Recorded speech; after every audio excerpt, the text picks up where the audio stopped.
Welcome to the Make You're Gonna Make, hereafter known as I Fail, so you don't have to. I'm Jimmy G, and this is my recap strategy of the Skirmish Season 3, Game 8. Let's take a look at the rules modifiers and break them down individually. First, we had Tabula Rasa. At the end of each round, the Imperium row is removed and replaced. This one doesn't directly support either of the leaderboard mods. High Council will be useful for buying up cards before they disappear, and Helena's ring plays into this in that you can set a card aside for one less. And unlike in Game 7 of this season, that actually won't hurt you. As always, Ilban is a good pick for the card cycling reason, which will aid in buying some of those juicy cards you might see. But remember, if you don't get them, once it goes into the next round, those cards disappear. Now let's take a look at those leaderboard modifiers. First up, we have Exploration, which is a repeat from earlier this season, Game 5. Exploration will award +1 for each unique board space you send your agent to. Now, my top choice in Game 5 and my top choice for Game 8 for Exploration is Helena. And that's because of Eyes Everywhere. This is her passive ability that allows her to infiltrate 9 spaces on the board. That's all of the green and the 4 purple spots on the board. So 9 total spaces she can't be blocked from. And that's just too irresistible and I think too strong for Exploration. Manipulate is also fairly good, but not one that I would heavily consider as a reason for picking her for this season.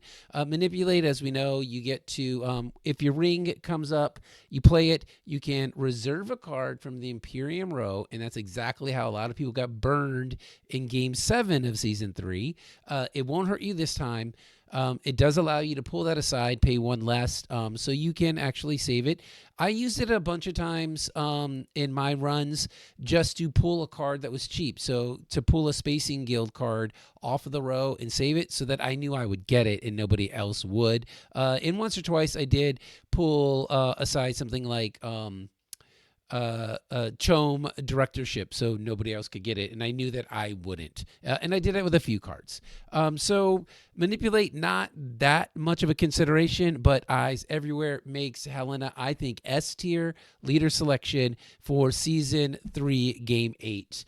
And of course, Ilban, always Ilban. Every game this season, he's a good choice because you get to cycle so much. Our next leaderboard modifier is Voyager, +1 for every Spacing Guild card you acquire. This is another repeat from this season, Game 3 of Season 3. This one is a little tricky because it really is dependent on you getting lucky enough for the Spacing Guild cards to show up on the Imperium row. There's only 6 different Spacing Guild tags on the cards. There's 10 iterations of those cards, so you have a little bit of a chance to pick it up.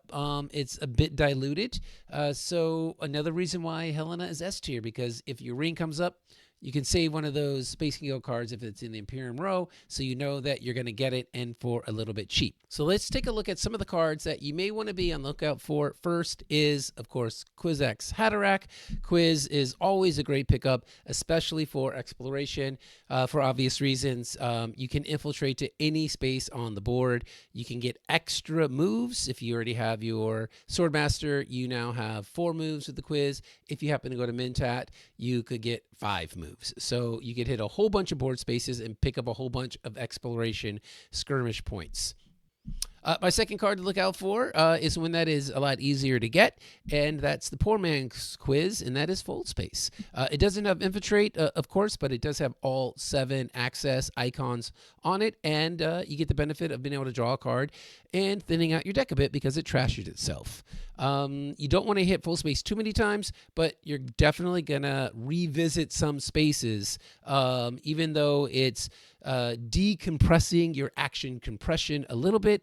It's still something you're going to have to do, meaning you're going to have to visit a couple of spaces more than once just to maximize your VP value. Next up,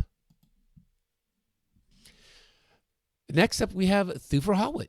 This is a fantastic card. It has 6 icons on it. It goes everywhere on the board except for green, and you get a card draw.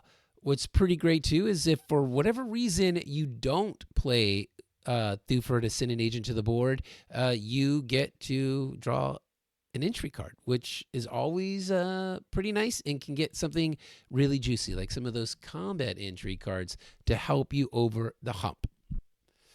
Another helpful hint, something I do is I made this handy dandy little tracking sheet. I print this out, keep it on my desk. I laid this in the last time Exploration was around, and it really does help me keep track of where I've gone and where I need to go to. I also put in right next to it what round I went. So if I went to Hardy Warriors round 1, I put a little X there, and then I just put a 1, and then a comma, and if I visit it, I put what round I went to it again. And looking back, it just helps me understand sort of the flow of my moves and where I went. Over here on the left-hand side, I have the combat intrigue cards that have swords attached to them. And you can see them right here. There's 5 of them, but there are 9 iterations of those. So I can track how many Master Tacticians have been played and sort of make a calculated bet on what might be out there. All right, let's go through my 3-game run and talk about what I did and where I went wrong, because there were a couple of places where that happened. So here are my highlights from my first one, round 1. I went to Wealth, then Contracts for 5 coins and for a possible Sword Master Rush. And then in round 2, I got my Sword Master and I picked up Guild Administrator, tied in the conflict for 2 coins. So I had collected 5 in the first round. Now I was already up to 7, so I was doing pretty good. Round 3, Kwiz came out on the board, and guess who got it? Yeah, Ilban. He picked up that card because of that card draw. He's got that Mentat, cycled through, got some extra cards, and Kwiz was his from round 3 on. In round 4, I got Guild Banker. This gives you the Spice Must Flow if you reveal with it for 6 spice and for 6 persuasion instead of 9 persuasion. And then I tied in the conflict. I'm sorry, I went 3rd in that conflict, and I picked up some water. In round 5, I got into the conflict. Baron and Ilban were going at pretty hard, but I had an opportunity with my last agent to go in and match them. I did. They didn't have any combat intrigue, and we ended up tying 3 ways. So I denied them both that VP, which I didn't gain anything. I had to expend the troops for it, but my thinking was if I can take a VP away from them, it at least stalls the game a bit for me. Hit me up in the comments if you think that was a good or a bad play. And then in round 6, I did an early reveal. I only had 1 agent left, so I didn't think it was a big sacrifice because I had my Guild Banker and I was already at 6. And I didn't see a path of being able to put an agent to the board and definitely getting a card back to make up for what I lost playing a card. So I did the early reveal. I got my Spice Must Flow, added to the deck, and a VP. So we jumped to round 9. Mimnon had been moving up the faction tracks pretty fast, but I and the other 2 robots had moved within striking distance of him. We got one of the battles for Carthage, Arakeen or Imperial, I can't remember, came up on the board. The Baron went pretty hard at this conflict. Mimnon had limped in with 3 troops. And then he played Stage Incident. He got a VP, hitting 10 and triggering the end game. Baron ended up winning that conflict. He picked up the 2 VP, which brought him up to tie with me at 8, but he had more spice, so he won the tiebreaker. I finished in third place for my first run. I picked up 8 total VP. That was worth 28 total skirmish points. I got 18 for exploration, 5 for Voyager, which was the most I would get. And then the 5 that you get for third place put me at 28. The high score at the time was 49. And in this one, I got really lucky. The Space Guild cards were just popping like all the time. They were coming up, and I was able to scoop up 5 of them, as you saw. All right, so I did a little better on my second run, but it didn't start off great because I went, as I always do, to check out the Imperium row, and I was looking at it, and I hit confirm instead of close, and so I had to play as Paul. I wasn't ready for that. I wanted to do Helena for all 3 runs, but it turned out okay. So not much happened the first 2 rounds. Round 3, I passed up buying a Spice Smugglers in favor of a Spice Must Flow. So again, I had got guild bankers, and so I was able to get a cheap Spice Must Flow. So my question to you, hit me up in the comments. Do you think I should have picked up that Spice Smugglers, which is a Spice Guild card, so I would have got 1 skirmish point, and I would have ended up with at least 1 more than I did, instead of getting Spice Must Flow? I went with the Spice Must Flow because I figured, yes, it is a skirmish point, but I got to win to get those big skirmish points, or to elevate them up to the higher rankings on the leaderboard. So let me know what you think. Let's skip to round 5. I drew 2 Spice Must Flows into my hand. So I'd already picked up 2 Spice Must Flows by round 5, and drew them both into my hand. So I had a pretty bad playing hand. I was really hampered on where I could go, and really didn't amount to getting very much. Hit a couple of new spaces, though. Round 6, I had an early reveal again. I had 2 agents left this time. And again, it was so I could pick up another Spice Must Flow, but doing so took me up to 7 VP. So round 6, I'm at 7, so I'm getting a VP every round on average. So it's pretty good. So round 7, I revisited Haga. I'd already gone there once, but there's 4 spice there. And I was thinking maybe I take this in, that has enough for me to hit Highliner. I had access in my hand, and then I could tick off another board space because I hadn't been to Highliner, get to water, which would take me to Research Station, which I also had not been to yet. I looked over Helena, which pissed me off because that's who I wanted to play, but I accidentally hit confirm for Paul. Helena had 7 spice and another agent. So I knew there was a danger that she might be going to Highliner. Well, and she did. So she went to Highliner, and she dumped a whole bunch of troops into the conflict. So again, hit me up in the comments. What do you think? I could have used that access to go to another board space that I hadn't been to, and I would have been picking up a skirmish point. But I was trying to think ahead and setting myself up for getting 2 skirmish points, and having the resource to be able to visit a second space. But it didn't work out. So in round 8, the Beast played Reverend Mother Mahayam, and I had already gone twice.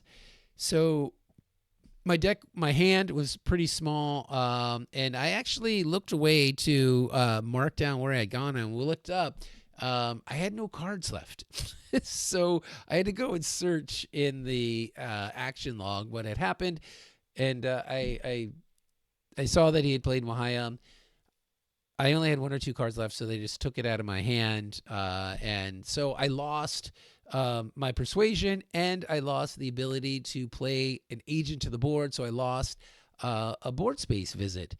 So it was a pretty big blow to my nose there. And it's just that reminder, when Mohayam gets taken off of the Imperium row, you have to keep track of which leader has her, and if they have other Bene Gesserits. And if you see a lower cost Bene Gesserit, if you see any Bene come out other than Mohayam, you got to be worried that you're going to lose 2 cards. And you have to think about, all right, I might be losing 2 cards. If this is my last play, what do I want it to be? Because now you can't necessarily set something up. You might have to play as if this is your last move. And when you don't, you suffer the consequences like I did, and you lose everything. All right, so round 9, we come back around to the end. This was another 9-rounder. And I picked up another Spice Must Flow. And I also picked up a Spice Smugglers to get a skirm point. So sort of doubled up. I ended up with 4 Spice Must Flow in my deck, but I never came across Corner of the Market. And I only got 1 VP from the conflicts, and I had no alliances in this run. I ended up in 3rd place. I finished with 9 VP. No, I'm sorry. I ended up in 2nd place in this one.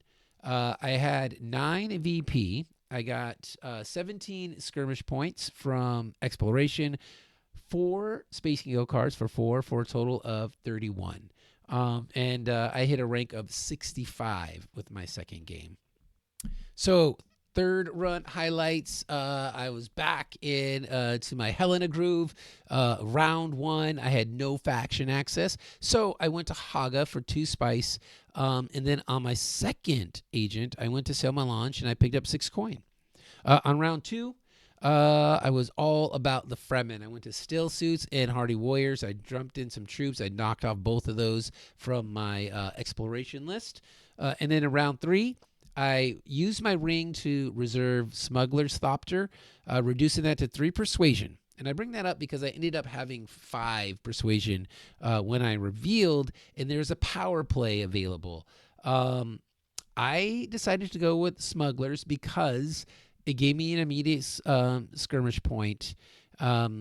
And I'm not sure if that was the right move. So let me know in the comments, do you think I made a mistake? The power play would have let me hit those factions and get a double move. So very likely picking up a VP. My thought with Smuggler's Thufir was not only that I get the skirmish point for picking up a Spacing Guild card, but once I hit that 2nd level of the spacing with the Spacing Guild, now those desert locations were going to give me 2 cards every time I played it.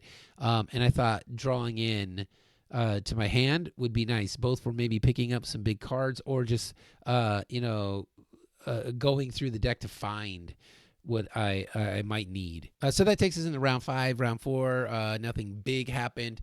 In round 5, I did waste a move to revisit Still Suits for no other reason than to protect my Fremen alliance. And this is one of those things I would love to hear some comments about is how protective are you of your alliances? Is it, you're losing a point, so it seems like you have to protect it, but should you just lock it down before you even make moves other places?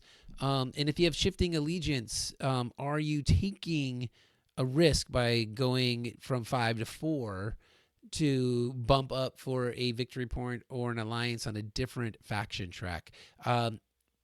It's something that I debate constantly, and it's very frustrating when you have to use a move to go somewhere you didn't plan on going, that you don't need to go, that doesn't really serve your overall strategy, but it becomes a tactical move in the immediacy of having to protect something that you already gained.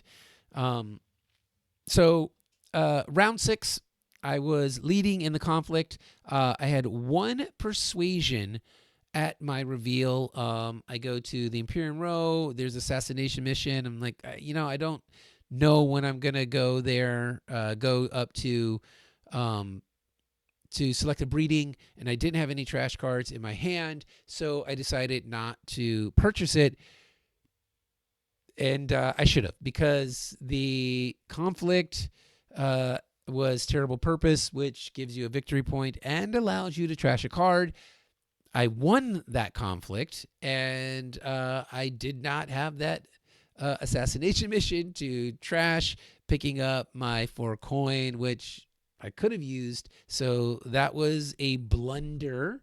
And I followed it up with another blender. So in round 7, we hit blender number 2. I went to secrets, even though I had that handy dandy little tracker that I told you about, and it clearly showed that I had already been to secrets, which isn't bad. Revisiting a space if you plan on it, if it has meaning, if it serves your purpose.